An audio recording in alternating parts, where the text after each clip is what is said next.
Denial and delays. Citizens calling on the Memphis Police Department to be more transparent when it comes to releasing internal investigation records and data. Some have even taken their frustrations to court. It's an issue MPD has grappled with over the years, and we've covered the many efforts they've made to build trust. Our chief investigator, Jessica Gertler, circles back to some of those efforts to find out if they're still happening. This is the third week in a row that I have spoken before this council. Public comments during recent Memphis City Council meetings. It looks like the city is preparing to defend itself in court, not fix the problem. Citizens not seeming to let up. And we come up here time and time again like y'all don't see us or hear us. After what happened in March during a No Kings Day protest. This week, Shelby County District Attorney's Office released a clip of body-worn camera footage in an effort for transparency. Officers heard saying a group of protesters were headed back to the park. Then you hear this. They're holding up the car. They're like pushing up against it. Seconds after that, watch an officer approach a group of protesters, arms locked and walking backwards. He aims his chemical irritant, tells them to go, and then sprays at close range at least 3 times. Get back! Get back!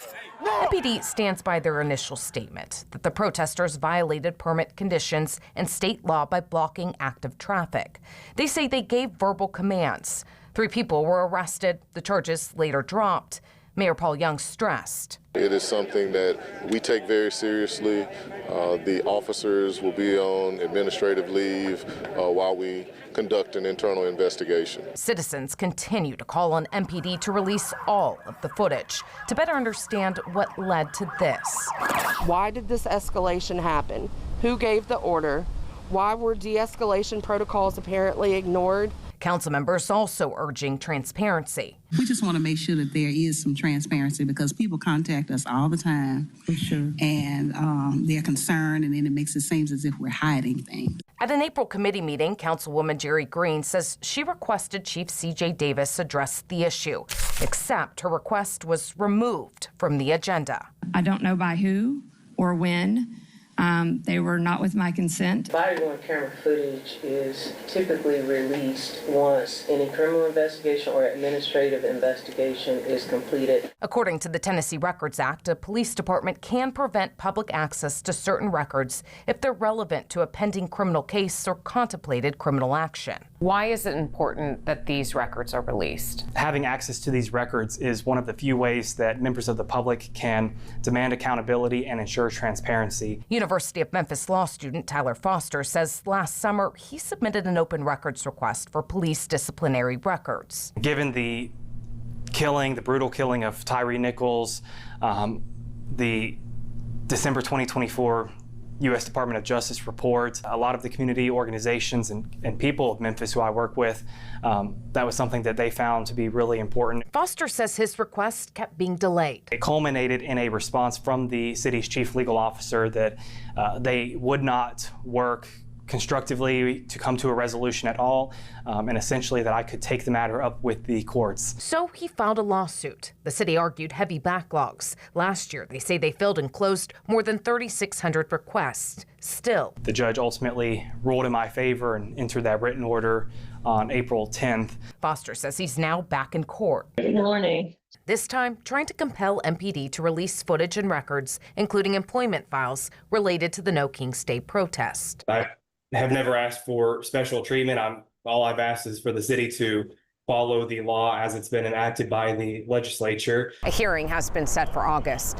You know, calls for transparency aren't new. We've covered similar stories in the past. People concerned that MPD's records or data are being kept secret. After George Floyd's death, this happened. We have to make ourselves as transparent as possible. So in 2021, I just want to give a brief overview. The former mayor's administration launched a portal called Reimagine Memphis. They posted things like demographics of officers and the people they encounter, annual internal reports, and details of cases where an officer got in trouble for excessive or unnecessary force. The portal was maintained, updated quarterly, until about 18 months ago. We noticed it stopped working.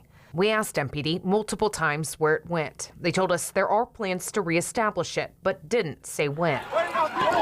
The DA says he believes the video should be made available for transparency, but there's too much to review and redact at this time. Our public records requests for footage and personnel files pertaining to the event are still being processed by MPD. Investigating for News Leader Jessica Gertler, WREG News Channel 3. Now, you heard citizens say they want all that footage released, but MPD also stated today that all video pertinent to the No Kings Day protest investigation has been released. The internal investigation, though, remains active. We have been requesting some of the records the city used to post on its Reimagine Policing website. If you would like to take a closer look at that, just head to our website at WREG.com and click on this story.